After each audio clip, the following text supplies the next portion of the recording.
Excellency Julius Maada Bio, President of the Republic of Sierra Leone, distinguished members of the Security Council, Excellency, colleagues, thank you for convening this debate. I commend the Republic of Sierra Leone for placing conflict-related food insecurity squarely where it belongs, at the center of this Council's agenda.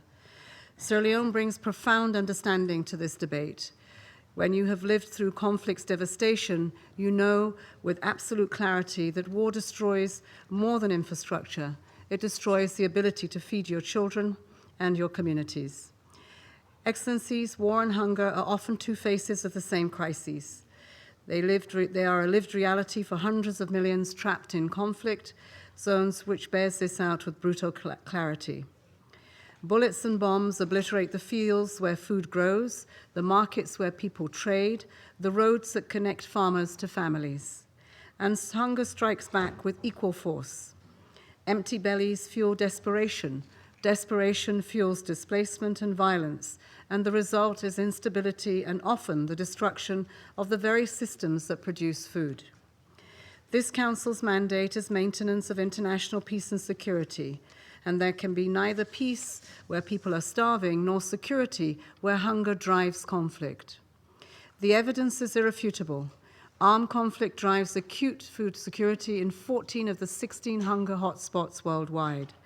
Last year, 295 million people faced acute hunger, 14 million more than the year before. The number of people experiencing catastrophic hunger has more than doubled to 1.9 million. In Sudan, the world's largest hunger crisis, violence is perpetuating famine across Darfur and Kordofan. In Gaza, where famine was confirmed in August, the situation remains severe. Across Haiti, Yemen, and the Sahel, and the Democratic Republic of Congo, millions remain trapped in a vicious cycle of hunger and conflict. Borders offer no protection from these consequences. We live in an interconnected world where conflict in one region sends shockwaves across continents. The war in Europe disrupted grain exports that triggered food crises across Africa, Latin America, and Asia. Markets panicked, inflation soared, and millions went hungry. As we saw in this instance once and again, the poorest pay the ultimate price.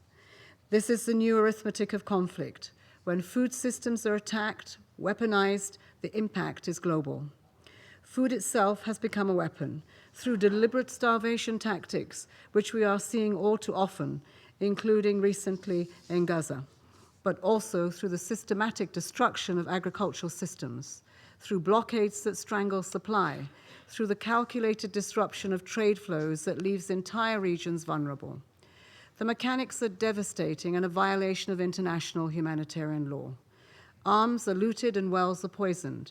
Grain stores are burned and processing facilities destroyed. Roads that connect farmers to markets are blocked. Nomadic communities disrupted as livestock is rustled and often destroyed. The infrastructure that makes food systems work is targeted. And in a spiral of death, we continue to invest in military expenditure rather than putting an end to hunger. The world's total military expenditure over the past decade, estimated at $21.9 trillion, yet ending hunger by 2030 would cost us much less, $93 billion a year. Then there is climate change, accelerating this crisis with deadly force. Floods wash away harvests, droughts turn fields into dust, and rising temperatures devastate grazing lands. The predictable seasons farmers relied on for millennia are also disrupted. Many of the countries most vulnerable to climate stand in the shadow of conflict, and this is not a coincidence. I saw this firsthand as Nigeria's Minister of Environment. When Lake Chad began drying up, what we faced was never just an ecological or economic crisis. It was one of governance and security that helped give rise to Boko Haram. When population growth and urban sprawl intensified tensions between farmers and herders over shrinking resources, the issue was never simply about water access. It was about food systems under stress and communities pushed to breaking point.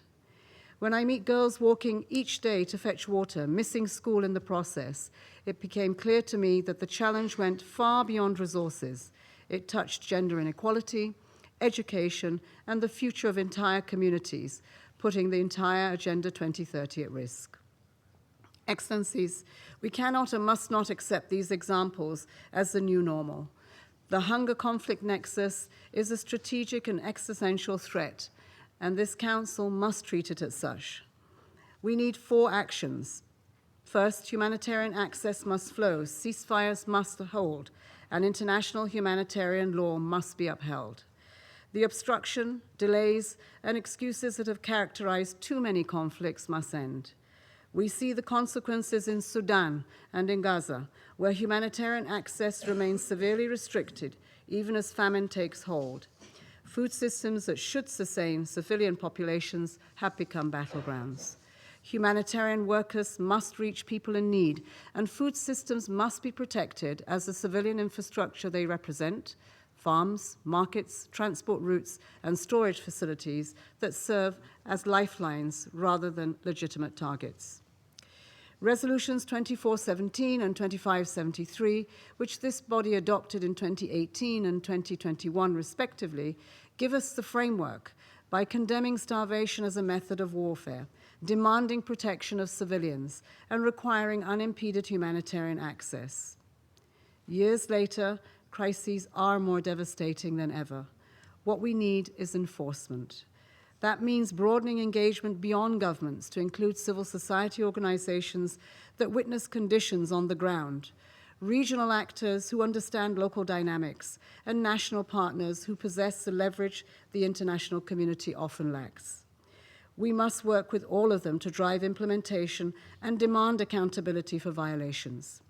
Ceasefires and humanitarian pauses serve as strategic necessities for protecting the food systems people depend on. When parties facilitate access instead of weaponizing denial, they create space for recovery, for peace, and pathways to sustainability. Second, the path from fragility to resilience runs through sustainable food systems. Building them requires a fundamental shift from short-term relief to long-term transformation, and from emergency response to strategic investments, as I recently reinforced in the call to action coming out of the UN food system stocktake in Ethiopia. Achieving the 2030 Agenda and the Sustainable Development Goals demands this transformation, and we cannot end hunger, build resilient communities, or secure peace without it. While hunger fuels violence and displacement, resilient systems can break that cycle. When smallholder farmers thrive, local economies grow. When food systems connect to health, education, and social protection, they do become a foundation for stability.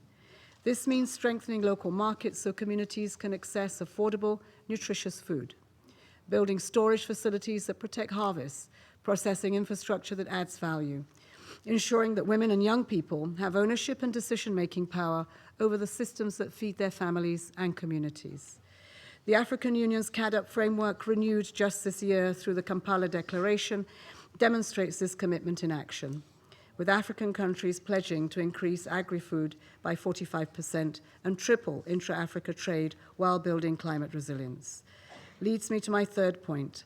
Climate action stands as an essential pillar of both food security and peace. As the Secretary General told world leaders at COP30, keeping temperatures below 1.5 degrees is slipping from our grasp. Even a brief overshoot risks pushing natural systems past the point of no return, exposing billions to worsening hunger while intensifying the very threats to peace and security that this Council is charged with preventing. Ensuring early warning systems reach every person is also non-negotiable. We must deliver adaptation finance at scale so communities can manage resources, build resilience, and prevent climate stress from igniting conflict. When farmers have drought-resistant seeds and water management systems, when communities have the tools to adapt, they can weather shocks instead of breaking under them. Investing in climate adaptation today prevents hunger tomorrow. Fourth, peace is the only sustainable solution.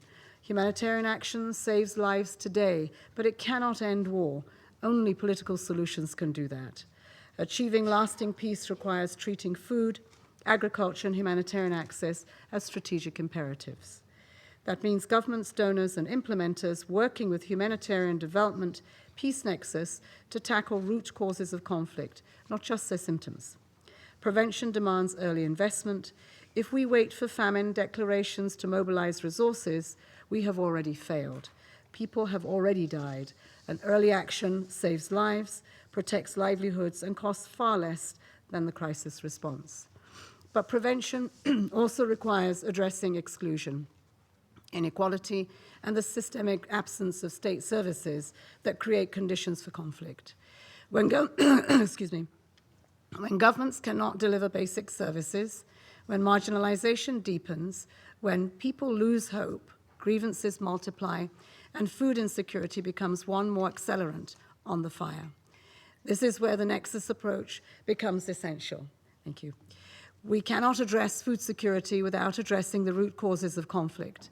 We cannot build peace without ensuring people can feed themselves. And we cannot achieve sustainable development without tackling both at the same time. Excellencies, as an old East African proverb teaches us, when elephants fight, it is the grass that suffers. Today, that grass, the innocent civilians around the world, Sudan, Gaza, Haiti, Yemen, and the Sahel, the DRC, so many other places, are suffering beyond measure. They're paying the price for conflicts they did not choose, or for decisions in which they have no voice. This Council has both the authority and the responsibility to act. Let us choose to build a future where food is never again used as a weapon, where no child goes hungry because of war, and where food systems become engines of peace, resilience, and hope, rather than casualties of a conflict. I thank you. I thank the Deputy Secretary General for her briefing.